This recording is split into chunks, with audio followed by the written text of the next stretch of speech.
warahmatullahi wabarakatuh. Hello guys, welcome back to my YouTube channel. Terima kasih sudah mau klik video ini. How are you guys? Saya harap kalian baik-baik saja. Saya mohon maaf karena baru kembali lagi ke cerita Vega. Mohon maaf sudah 2 minggu saya tidak membuat video karena kesibukan untuk menyambut Hari Raya Idul Fitri. Mohon maaf. Oh ya guys, selamat Hari Raya Idul Fitri 1442 Hijriah. Mohon maaf lahir dan batin. Langsung aja guys, kali ini cerita Vega datang menceritakan sebuah cerita kriminal. Jadi cerita kriminal yang akan aku bahas ini datang dari negara Austria yang dialami oleh seorang wanita yang bernama Elisabeth Frizzl. Dia telah disekap, dianiaya, dilecehkan secara seksual, bahkan dia telah hamil dan melahirkan sebanyak 7 kali, dan hal tersebut dilakukan oleh Joseph Frizzl, yaitu adalah ayah kandungnya sendiri. Geram gak kalian tahu ini tuh dilakukan sama ayah kandung, orang yang seharusnya bisa tempat kita berlindung, justru ini merupakan ancaman buat diri kita gitu loh. Aduh, untung gak dialami sama kita ya guys, makanya kita harus bersyukur. Joseph Frizzl ini lahir di Amsterdam, Austria, tanggal 9 April 1935. Ayahnya Joseph ini atau kakeknya si Elisabeth ini, dia seorang yang gugur di medan perang pada Perang Dunia Kedua. Nah, oleh sebab itu Joseph diasuh sendiri oleh ibunya. Nah, ibunya ini notabene orangnya itu sangat disiplin, sangat keras ya. Jadi Joseph itu sering dipukul dan mendapatkan hukuman-hukuman dari ibunya.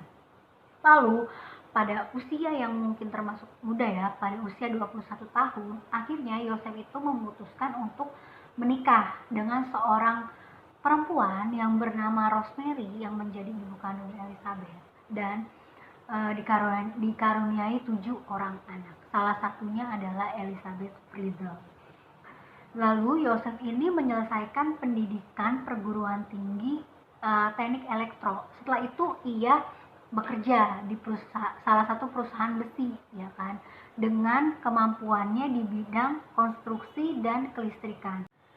Setelah menyelesaikan pendidikan, Joseph pun bekerja di salah satu perusahaan besi dengan keahliannya di bidang konstruksi dan kelistrikan. Entah mengapa dia nggak betah bekerja di sana, akhirnya dia memutuskan untuk mengundurkan diri dan membangun sebuah usaha penginapan di rumahnya sendiri.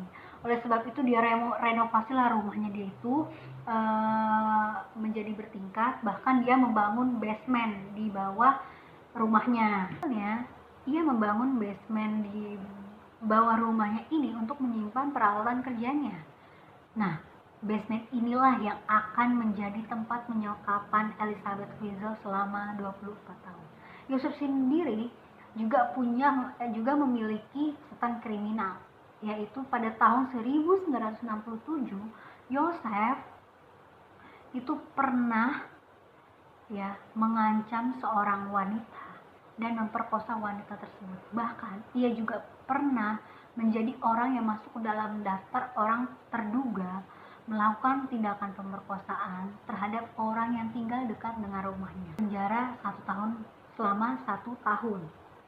Sosok Joseph di dalam rumah tangganya ini dominan, yaitu orang yang sering mengatur. Elisabeth Frizzl lahir pada tanggal 8 April 1966. Jadi tindakan kriminal yang dilakukan oleh Joseph Frizzl pada tahun 1967, Elisabeth Frizzl itu usianya baru 1 tahun ya. Dan pada saat Elisabeth berusia 11 tahun, yaitu pada tahun 1977, Joseph untuk pertama kali memperkosa anaknya sendiri, memperkosa Elisabeth. Dan pada saat itu Elisabeth tidak pernah memberitahukan ke siapapun, ke keluarganya, bahkan ke ibu kandungnya, ke Rosemary pun dia tidak pernah. Dia simpan sendiri cerita itu. Dan Elisabeth pun menyelesaikan pendidikannya dan dia langsung mengikuti pelatihan pelayan di kota Vienna. Lalu pada saat pelatihan, dia menggunakan waktu tersebut untuk kabur selama 3 minggu bersama dengan temannya. Entah kenapa polisi berhasil menemukannya dan membawanya kembali ke kantor polisi. Pada saat itu Elizabeth mengatakan kepada polisi alasan kenapa dia kabur karena dia telah dilecehkan oleh ayah kandungnya sendiri, dan polisi tidak percaya apa yang dikatakan oleh Elizabeth. Malah polisi menghubungi orang tuanya Elizabeth, ke Joseph Frizzle dan Rosemary, untuk datang ke kantor polisi menjemput Elizabeth. Dan si polisi ini malah memberitahu kepada Joseph Frizzle tentang apa yang dikatakan Elizabeth. Pak, Bapak benar telah melecehkan putri Bapak sendiri. Ya, langsung aja dong si Joseph Frizzle ini menyangkal, nggak mungkin seperti itu ya. Kalian ingat kan tadi saya bilang bahwa si polisi itu memberitahu Joseph tentang apa yang dikatakan Elizabeth, bahwa Elizabeth mengatakan bahwa Joseph telah melecehkannya, telah memperkosanya. Dan dari situlah, dari semenjak kejadian itu, Joseph mulai khawatir.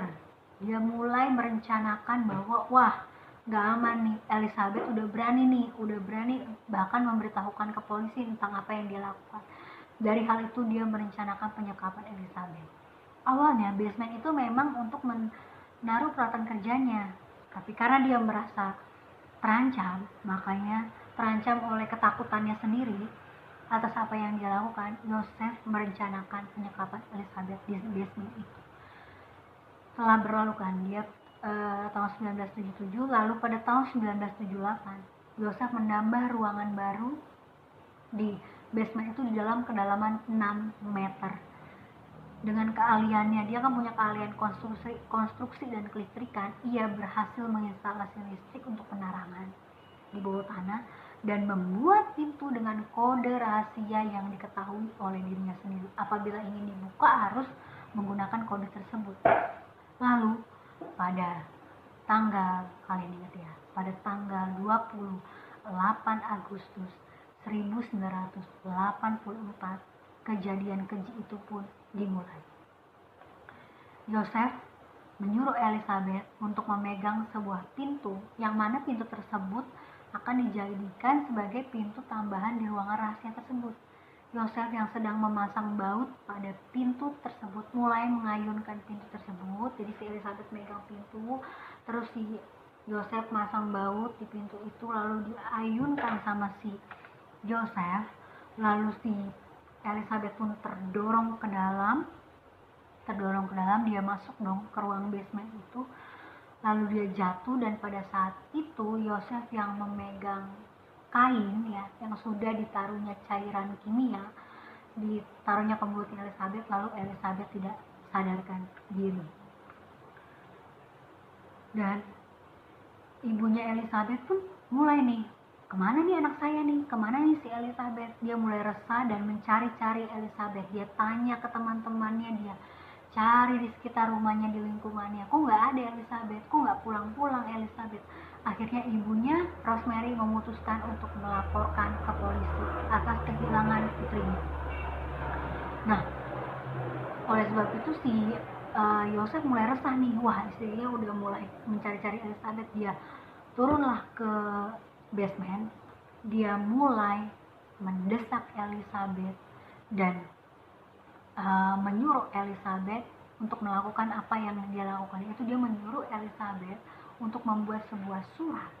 Dia mengatakan bahwa ia telah kabur dari rumah, ia telah bosan dengan kehidupannya bersama keluarganya, dan untuk menyuruh keluarganya untuk berhenti mencarinya. Pun nggak langsung dikasih sama si Joseph ke Rosemary atau nggak langsung dikasih ke polisi, ditahanlah suratnya itu sama si Joseph selama 1 bulan, ya kan?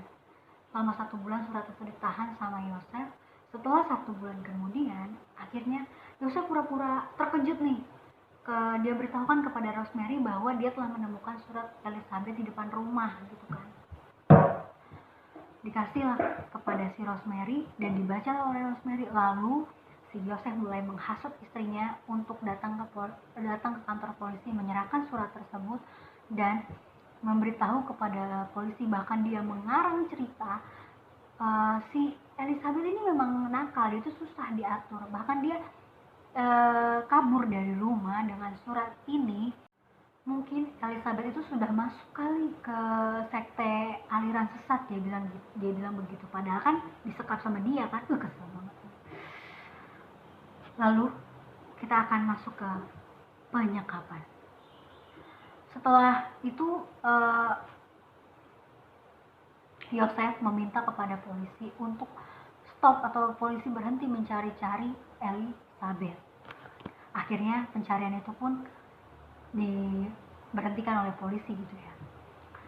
Kita masuk ke penyekapan. Yosef itu mengunjungi Elizabeth setiap hari. Di setiap jam 9 pagi Yosef itu izin sama Rosemary, istrinya, saya mau bekerja di ruang bawah tanah. Jangan pernah diganggu dan jangan ada yang mengganggu. Saya tidak pernah mengizinkan siapapun, termasuk kamu, siapapun itu ya, untuk datang ke dalam ruang kerjanya. Wah, si Rosemary ini, ibunya ini percayai sama suaminya. Dia pikir, oh suami saya ini sangat semangat kerja gitu, udah nggak usah diganggu-ganggu. Padahal kenyataannya Yosef itu ke ruang bawah tanah itu untuk melakukan perbuatan keji itu sama anaknya sendiri, si Elizabeth. Aduh, aku paling gak suka nih bagian ini nih guys. Dia melakukan aksi bejatnya, dia bukan saja melakukan tindakan-tindakan pelecehan ya, ia membiarkan Elizabeth kelaparan. Dia memukul, menampar, menendang si Elizabeth jika si Elizabeth ini berontak gitu ya. Dan si Elizabeth itu diikat dengan rantai, biar kalian tahu ya guys, diikat dia dengan rantai supaya si Elizabeth ini tidak memunculkan keributan. Dia tidak berteriak-teriak, tidak memukul-mukul tanah, supaya tidak mengeluarkan keributan atau suara yang terdengar ke atas. Jadi diikat tuh si Elizabeth pakai rantai. Berikutnya Yosef pun memindahkan rantai dari tangan ke pinggang. Jadi awalnya cuman diikat tangannya aja, ini dijadi satu, diikat sama pinggangnya itu biar si Elizabeth tuh gak bergerak. Gua ada pikirannya orang ini. Terus guys, hal itu tuh dilakukan sama Yosef juga agar mempermudah Yosef untuk memperkosa si Elizabeth. Kayak gak mau lanjut aku menceritakan ini, tapi kalian pasti ingin aku cerita terus kan. Bahkan ruangannya itu gak manusiawi guys, karena ruangannya itu kan di bawah tanah. Jadi kalau musim dingin atau musim panas, suhunya itu meningkat. Kalau panas ya panas banget, kita aja kalau di luar kalau panas kan, apalagi dia yang di bawah tanah. Dan kalau dingin, kita juga kedinginan, kita masih bisa pakai selimut, kita bisa leluasa gitu. Dia di ruang bawah tanah, dia diikat di rantai, dia kedinginan, aduh, dia kelaparan. Gak ada pikirannya orang ini. Kenapa si Yosef ini lebih sering nih membawakan pasukan air minum, pasokan makanan untuk Elizabeth, membawakan buku-buku bacaan untuk Elizabeth. Namun aksi pemerkosaan itu terus dilakukan. Bahkan konon sampai ditemukannya Elizabeth 24 tahun kemudian, pemerkosaan itu bisa terjadi 3000 kali. Pokoknya setiap si Yosef datang itu dia melakukan itu sama si Elizabeth. Ya, untuk pertama kalinya Elizabeth hamil pada November 1996 dan keguguran di usia kehamilan 10 minggu. Berarti anak pertama itu keguguran ya di usia 10 minggu. Lalu 2 tahun kemudian setelah keguguran, 2 tahun kemudian nih, si Elizabeth hamil lagi. Dia melahirkan seorang anak perempuan yang diberi nama Christine atau ya itulah Kerstin ya. Lalu pada tanggal 30 Agustus 1988 dia melahirkanlah si Kerstin itu. Dan 2 tahun kemudian, jadi jaraknya 2 tahun setelah si Kerstin lahir, si Elizabeth hamil lagi, melahirkan anak laki-laki yang diberi nama Stephen pada tanggal 1 Februari 1960. Stephen lahir. Berarti Stephen anak ketiga karena yang pertama keguguran. Saat itu Yosef mulai nih merenovasi ruangan lagi, ya kan. Dia menambahkan, mulai agak baik si Yosef, menambahkan TV, DVD, tapi nggak baik lah ya, orang dia melakukan itu nggak ada baik-baiknya. menambahkan peralatan TV, DVD, alat pemanas atau alat pendingin. Alat pemanas tuh kayak microwave, pendingin seperti kulkas ya. Lalu dia membangun 2 kamar tidur dan 1 ruang makan. Dan dia menempelkan busa-busa di dinding-dindingnya itu, supaya kan namanya anak-anak itu berisik, supaya tidak terdengar sampai ke atas.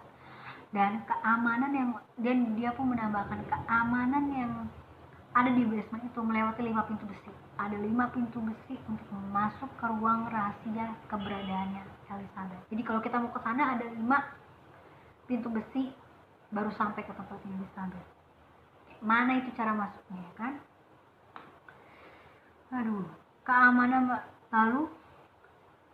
Lalu selain ada 5 pintu besi, harus melewati 8 pintu rahasia dengan kode sandi rahasia yang diketahui hanya sama si Yosef.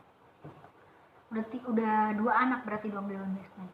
2 tahun kemudian setelah si Stephen lahir, kemudian di tanggal 29 Agustus 1992, Elizabeth kembali melahirkan anak keempatnya, yaitu perempuan yang bernama Lisa.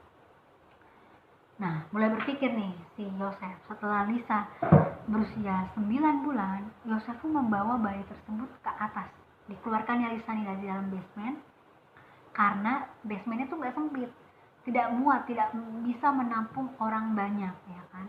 Akhirnya dia merencanakan untuk Lisa diadopsi aja lah sama Rosemary gitu ya. Ditaruhlah si Lisa di dalam sebuah kardus, ditaruh depan rumahnya, lalu dia pura-pura terkejut. Dia bilang sama istrinya ada bayi ya kan. Lalu dia meminta kepada istrinya untuk merawat bayi tersebut. Akhirnya Lisa dirawatlah oleh Rosemary. 2 tahun kemudian lagi, di tanggal 26 Februari tahun 1994, Elizabeth kembali melahirkan anak perempuan yang kelima, diberi nama Monica. Di usia 10 bulan, Yosef pun kembali membawa Monica keluar dari basement, ditaruhnya lagi di depan, tidak di dalam kardus tapi di atas bangku atau kursi di depan rumahnya. Nah, dia pura-pura lagi lah terkejut. Dia bilang lagi sama istrinya, dia menemukan bayi, dirawatnya lah Monica.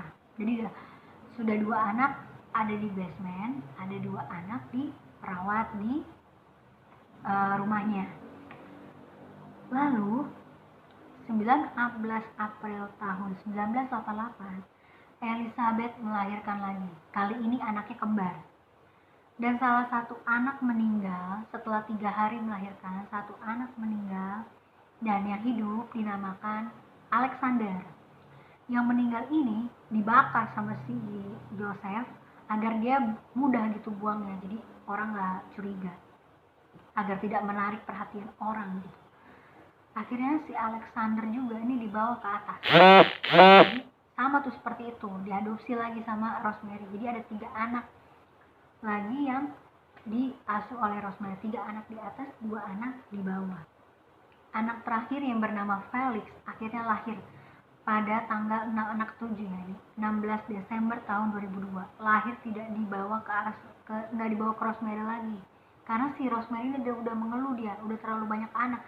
Karena anak dari Yosef aja ada, dari anaknya Rosemary dengan Yosef aja 7 orang anak. Elizabeth hilang, jadi ada 6 anak, terus 3 lagi baru, 9. Bagaimana dia mau mengurus si Rosemary pun bingung, dia mengeluh. Akhirnya si Felix ini anak terakhirnya Elizabeth nggak dibawa ke atas oleh si Yosef. Walaupun dianiaya, diperkosa, disekap bertahun-tahun, Elizabeth ini masih berusaha untuk waras.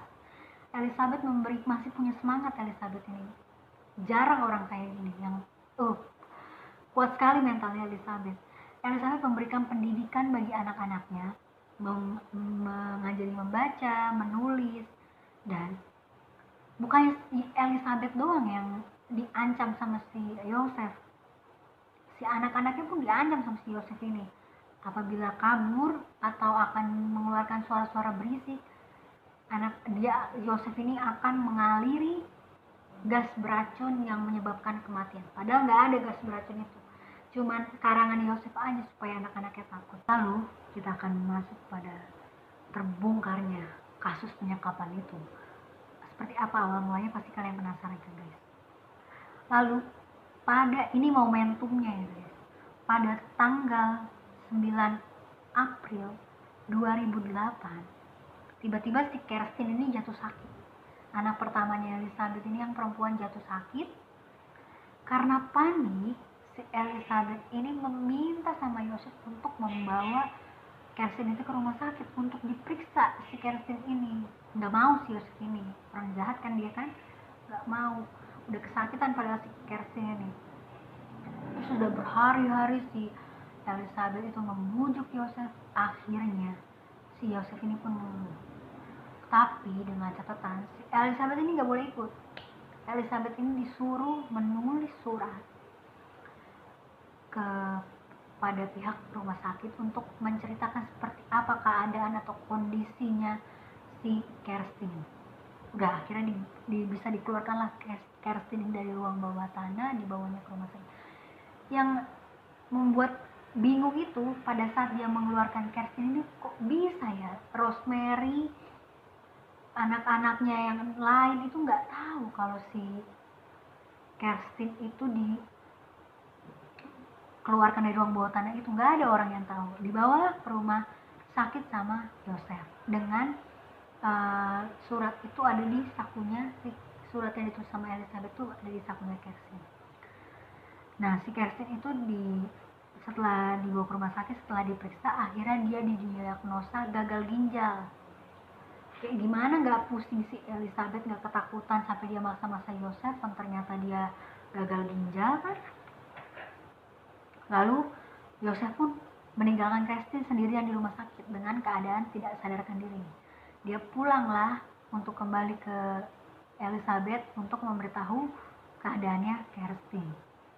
Nah, ketika si Kerstin ini sadar, Kerstin ini mendapatkan pertanyaan dari pihak rumah sakit tentang keluarganya supaya bisa dihubungi kembali nih untuk bisa dijemput kan.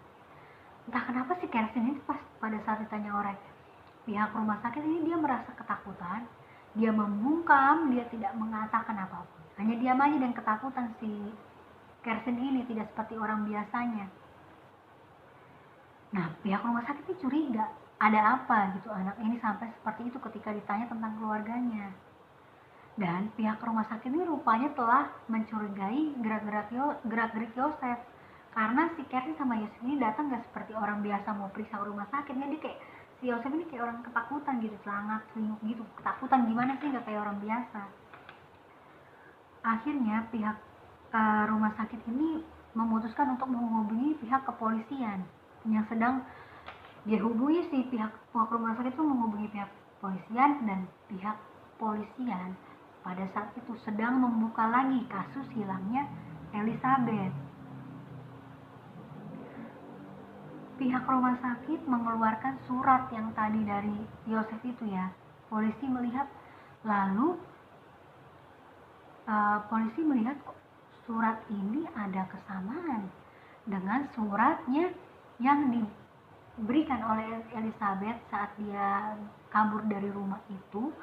Dari surat yang 24 tahun lalu yang kalian ingat di awal cerita itu disamain sama polisi. Begitu hebatnya polisi ya kan guys. Kok ada sama ini katanya polisi kan. Lalu ada kejanggalan, polisi itu merasa janggal dan memiliki firasat jangan-jangan ada kaitannya dengan hilangnya Elizabeth Frizzle. Yosef kembali ke rumah dan bilang ke Elizabeth, Kerstin gagal ginjal. Dan Elizabeth pun memohon berhari-hari kepada Yosef untuk mengizinkan Elizabeth keluar dari ruang bawah tanah untuk mengantarkan Elizabeth kepada Kerstin ke rumah sakit. Akhirnya Elizabeth itu bisa keluar. Yosef menyetujui keinginan Elizabeth bisa keluar dari ruang bawah tanah. Elizabeth dan Felix dan Yosef datang ke rumah sakit, dan Yosef pun mengancam jika Elizabeth dan Felix melakukan apapun akan membunuh Stephen. Si Yosef akan membunuh Stephen yang ada di ruang bawah tanah itu sendirian. Saat Elizabeth keluar dari ruang rahasia itu pun juga nggak ada yang tahu loh. Si Rosemary nggak tahu, kakak-kakaknya Elizabeth yang laki-laki nggak tahu Elizabeth keluar dari ruang bawah tanah. Begitu pintarnya lah Yosef itu kan. Akhirnya datang nih Yosef, Elizabeth sama Felix ke rumah sakit. Nah, polisi sudah menunggu si Yosef di rumah sakit kan. Dan polisi pun berpesan kepada rumah sakit agar langsung segera menghubungi polisi jika Yosef itu datang. Ketika Yosef datang, langsung dihadang dan langsung polisi menangkap Yosef dan segera membawa mereka ke kantor. Dipisahkan, beda mobil. Jadi Yosef dengan polisi di mobil lain, lalu si Elizabeth dan Felix bersama polisi di mobil lain juga. Jadi nggak digabung mereka. Elizabeth pun bertemu dengan polisi, lalu ditunjukkannya lah surat kepada Elizabeth. 2 surat ditunjukkan oleh polisi kepada Elizabeth. Yang pertama, surat tentang keadaan kondisinya Kirsty dengan surat 24 tahun lalu yang dipaksa oleh Yosef untuk Elizabeth tulis bahwa dirinya kabur dari rumah. Entah kenapa ketika si Elizabeth melihat surat 24 tahun itu, terdiam si Elizabeth ini. Dia terdiam, dia tidak mengatakan apapun, dia hanya diam si Elizabeth. Dan setelah diberikan surat itu kepada polisi, si Elizabeth ini kan terdiam. Lalu mulailah ditanya-tanya sama polisi tentang si ayahnya si Elizabeth ini yang bejat ini, si Yosef ini ditanya-tanyain ke si Elizabeth. Elizabeth ini nggak mau ngomong apa-apa, karena kan dia diancam kan. Akhirnya setelah berlama-lama, Elizabeth itu memberikan perjanjian dengan polisi tidak akan memberikan dirinya lagi ke bapaknya, ke ayahnya itu jika dia menceritakan semua apa yang terjadi ke polisi. Akhirnya polisi itu setuju. Polisi tidak akan memberikan Elizabeth lagi ke ayahnya jika Elizabeth menceritakan semuanya. Lalu Elizabeth ceritakan semua yang terjadi kepada polisi. Setelah polisi mendengar langsung dan mengamankan Elizabeth dan anak-anaknya Elizabeth, lalu polisi menangkap Yosef dan Stephen yang ditinggal sendirian di bawah tanah pun diamankan oleh polisi. Istrinya Yosef ini, Rosemary, pun diberitahulah dengan polisi, dimintai keterangan. Kalian bayangkan bagaimana keadaannya ibunya si Elizabeth nih, Rosemary, setelah ia mengetahui bahwa anak perempuan yang selama ini hilang itu telah disekap oleh suaminya sendiri, diperkosa, dianiaya, bahkan melahirkan anak. Dan 3 anak itu diasuh oleh Rosemary. Itu sebenarnya cucunya Rosemary, cucu juga, anak tiri juga. Shock lah Rosemary, pingsan Rosemary.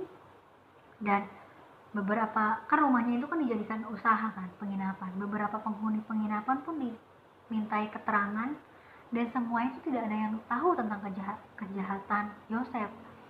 Tapi para penghuni penginapan tuh pernah mengeluhkan ada suara-suara berisik dari ruang basement kepada Yosef dan tidak dihiraukan. Dia bilang itu hanya suara air mungkin gitu.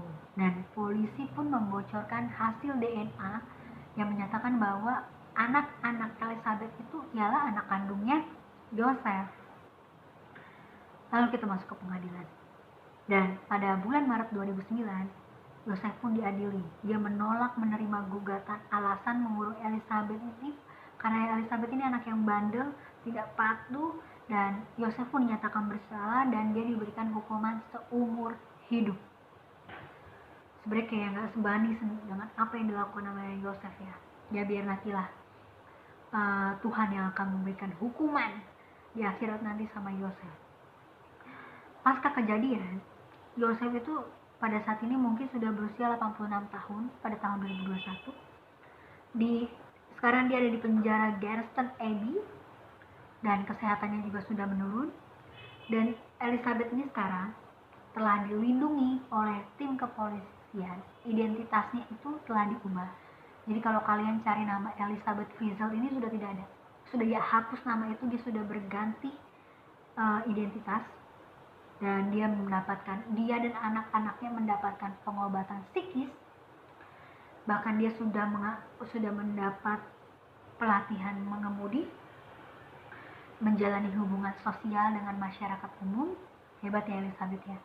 Dan anaknya pun mendapatkan pendidikan seperti kita. Anaknya pun mendapat pendidikan dan Elizabeth ini dikabarkan sudah menikah, hidup di sebuah rumah berlantai 2 di sebuah desa X. Desa tidak dapat diketahui karena identitas Elizabeth Gilligan. Sekian guys, kisah kriminal yang diceritakan oleh Cerita Vega. Kalian komen sebanyak-banyaknya di bawah, kalian mau aku bahas tentang apa. Terima kasih guys. Mohon kalian subscribe. Dengan kalian subscribe channel ini, kalian terus mendukung channel ini untuk terus dapat mengupload banyak video yang akan menarik untuk dibahas. Terima kasih. Dan perlu aku ingatkan guys, cerita yang aku bahas di Cerita Vega ini berdasarkan news update yang tersebar di sosial media, tidak ada asumsi pribadi. Terima kasih.